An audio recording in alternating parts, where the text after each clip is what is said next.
सच्चाई की जीत। रोहन और रिया कैरम खेल रहे थे, लेकिन यह क्या, रिया तो हार रही थी। उसने धीरे से एक गोटी बोर्ड पर से उठाकर अपने पास छुपा ली। उसे लगा कि कोई नहीं देख रहा है, लेकिन यह तो धोखा हुआ ना। नानी उसकी हरकत देख रही थी। रिया, यह ठीक नहीं है। यह तो एक खेल है और हमें ईमानदारी से खेलना चाहिए, है कि नहीं? रिया ने पूछा। नानी, ईमानदारी से कैसे खेलते हैं? नानी बोली, आओ, मैं तुम्हें वुडवर्ल्ड जंगल के जानवरों की एक कहानी सुनाती हूँ, फिर तुम आसानी से समझ पाओगी। वुडवर्ल्ड जंगल। वुडवर्ल्ड जंगल में कबड्डी की बहुत बड़ी प्रतियोगिता होने जा रही थी। एडी और उसके दोस्त भी तैयारी में लगे हुए थे। वे हर हाल में यह प्रतियोगिता जीतना चाहते थे। वे दौड़ते थे, खींचते थे, फिसलते थे, कूदते थे और फिर एक दूसरे के ऊपर गिरकर ढेर हो जाते थे। वे कुछ तो गलत कर रहे थे। अब उन्हें घबराहट होने लगी। एडी बोला, ये जो भयंकर मसेल्डोज है, इन्हें हराने के लिए हमें तगड़ी मेहनत करनी पड़ेगी। एजे ने कहा, बेकार ही चिंता कर रहे हो, हम उनसे भी ज्यादा ताकतवर हो सकते हैं। तभी किसी की जोर जोर से चलने की आवाज आई। यह कौन आ रहा था? यह तो मसेल्डो ब्रदर्स निकले, इतने भारी भरकम और डरावने। उनमें से एक चिल्लाकर बोला, तुम लोग कौन हो? ओह, ये तो एडी और उसके दोस्त है जो हमेशा हारते हैं। कबड्डी टूर्नामेंट में तो हम तुम्हारी चटनी बना डालेंगे। उसकी बात सुनकर सब भाई मिलकर एडी और उसके दोस्तों पर हंसने लगे। एडी बोला, हम तुमसे डरने वालों में से नहीं हैं। भूल गए कि हमने तुम लोगों को हॉकी मैच में हराया था। लेकिन मसेल्डो ब्रदर्स बस हंसते रहे और हंसते हंसते बड़ी शान से वहां से चले गए। पूरे 1 महीने बाद कबड्डी टूर्नामेंट का दिन भी आ गया। हर कोई मैच शुरू होने का इंतजार कर रहा था। जज लोग अपनी जगह पर बैठ चुके थे। दोनों टीम तैयार थी। सीटी बजी और यह खेल शुरू हुआ। यह क्या, एडी की टीम के सामने एक के बाद एक नई चुनौती खड़ी होती जा रही थी। जब भी उनमें से कोई लाइन के उस पार जाता, कोई न कोई मसेल्डो उसे पकड़ने के लिए खड़ा होता।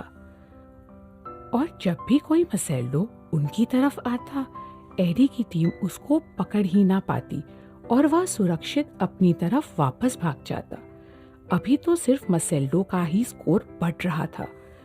सीटी बजी, आधा खेल हो चुका था। कबड्डी प्रतियोगिता, वुडवर्ल्ड जंगल। डी बोला, ऐसे तो हमारी हार पक्की, लेकिन मेरे पास एक योजना है जिससे हम जीत सकते हैं। अपने शरीर पर हम सब यह तेल लगाएंगे, उससे हमारा तन चिकना हो जाएगा और वह हमें देर तक पकड़ नहीं पाएंगे। लेकिन यह तो धोखा हुआ ना, हम भी बोला। वह खेल में धोखे की बात से खुश नहीं था। एडी ने गंभीरता से कहा, हमारे पास एक यही रास्ता है। उन सब ने अपने शरीरों पर तेल पोत लिया। तभी सीटी दोबारा बजी और खेल का दूसरा भाग शुरू हुआ। अब एडी की टीम के सामने वालों को बराबर की टक्कर देना शुरू किया। मसेल्डो समझ नहीं पा रहे थे, आखिर वो एडी की टीम को पकड़ क्यों नहीं पा रहे थे। उन्हें यह नहीं पता था कि एडी की टीम ने जो तेल पोत रखा था, उसकी चिकनाई की वजह से उनके शरीर फिसल रहे थे। अब एडी की टीम का स्कोर बढ़ने लगा। जल्दी ही सीटी भी बज गई और खेल खत्म हुआ। सारी भीड़ खुशी से चिल्ला उठी।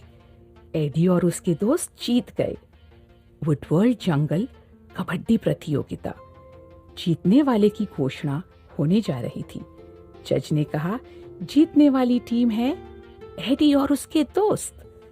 हमारे जंगल की तरफ से अब जो टीम जंगलों की कबड्डी टूर्नामेंट में जाएगी वह है। अचानक जज की आवाज को टोकते हुए कोई और धीरे से लेकिन साफ शब्दों में बोलने लगा, जो टीम जंगलों की कबड्डी टूर्नामेंट में जाएगी वो है मसेल्डो ब्रदर्स। देखने वाले स्तब्ध रह गए। जीतने वाले तो एडी की टीम थी ना, फिर यह क्या हो रहा है?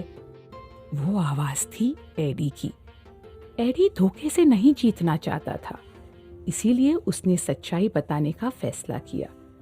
एडी बोला, हम धोखा देकर जीते हैं, हमने ऊपर तेल पोत रखा है, हमें माफ कर दीजिए। असल में जीत मसेल्डो ब्रदर्स की ही हुई है। हम धोखेबाजी से एक बार खेल जीत सकते हैं, लेकिन धोखे से कभी भी हम असली चैंपियंस नहीं बन पाएंगे। जज स्टेज पर से उतर के आया। जज बोला, यह तो साफ है कि जो तुम लोगों ने किया वह गलत है। धोखा देकर कभी कोई नहीं जीत सकता, लेकिन अपनी गलती सच्चाई से बताकर तुमने यह सिद्ध कर दिया कि तुम एक सच्चे खिलाड़ी हो। मसेल्डो ब्रदर्स ने प्यार से एडी की टीम को गले से लगा लिया। हर कोई खुशी से उछल रहा था। सच्चे चैंपियन जो मिल गए थे, और फिर सबको एक नया और जरूरी सबक जो मिला था। नानी बोली, बच्चों कुछ समझे, हमें जीतने की कोशिश जरूर करनी चाहिए, लेकिन ईमानदारी और सच्चाई से। धोखे से तुम हर बार नहीं जीत सकते। बच्चों ने मान लिया था कि नानी जो कह रही है वह सही है। एडी और उसके दोस्तों की तरह इन्होंने भी नया सबक सीख लिया था। हमने क्या सीखा? जब हम सच्चाई पर टिके रहते हैं, अच्छाई हमारा साथ देती रहती है। सिर्फ एक छोटा सा झूठ भी हमें बड़ी मुसीबत में डाल सकता है।